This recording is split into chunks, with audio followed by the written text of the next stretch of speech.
semester is for 18 weeks, but with, for example, my practicum, what used to be called practicum, now it's called instructional practices.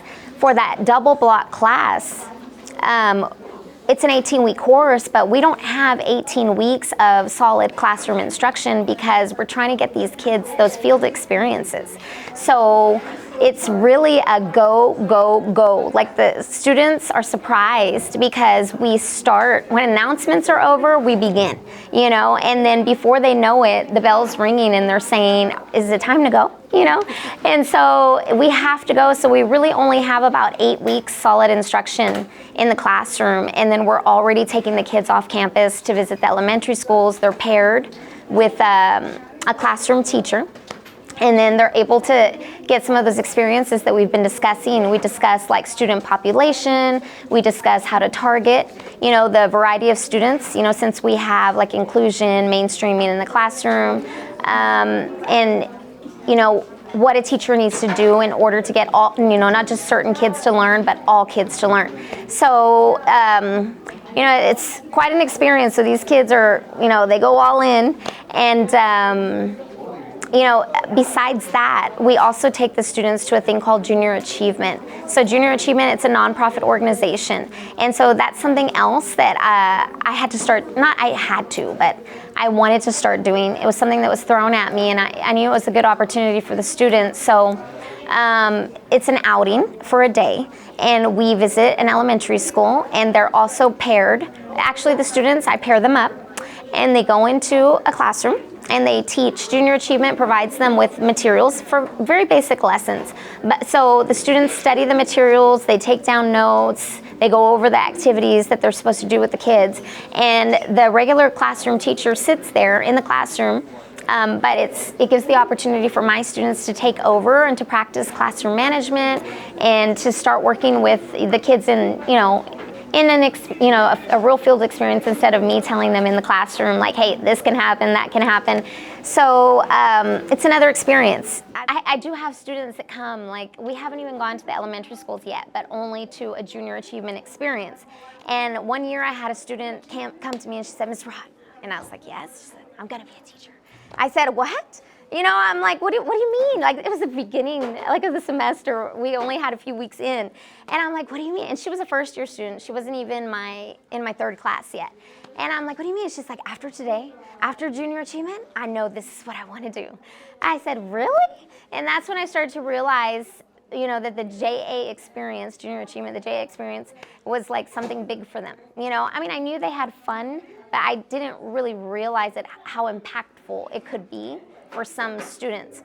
And I really am surprised year after year because when I first took over the program, I didn't have a huge number of students that were pursuing education.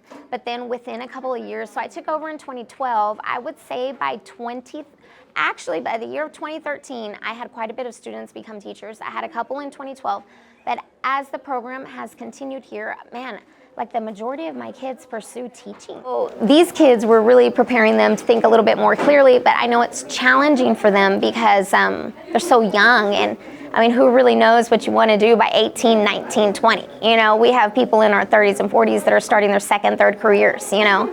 So I'm amazed when I see that they really just go for it, you know, and I run into my students quite often throughout the district because with the Junior Achievement experience, with our visits to the elementary school, man, I run into students everywhere. For example, I was in the library at Killam, another one of our schools, and had a student come in, Miss Rod, and she was a 2016 graduate. And I was like, what are you doing here? She's like, I saw your kids and I asked where you were.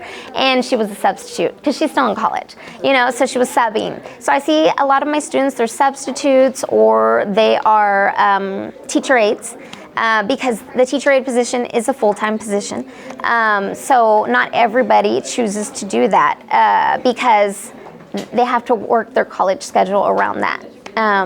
But I do have a few that are teacher aides and quite a bit that are substitutes. And I think it's fun for like my students, my current students, because every time I'm absent, I do schedule my absences because my daughter, I go see her in college sometimes.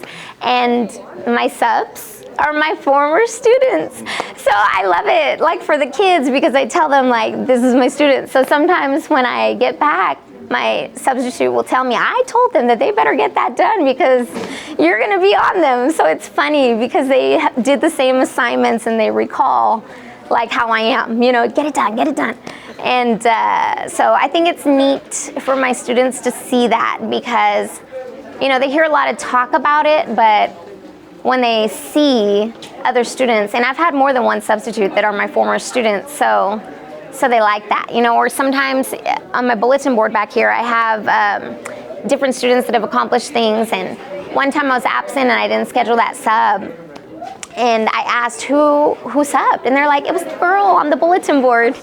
I was like, Dora, that's my former student who works here as a full-time sub. Yeah, so I was like, oh, nice, you know, she was able to sub for me. So I think that's neat. That's a cool thing for them to see because it makes it real, you know, for them. Instead of me just saying like, there was a student in 2017, you know. So that's fun. I like it.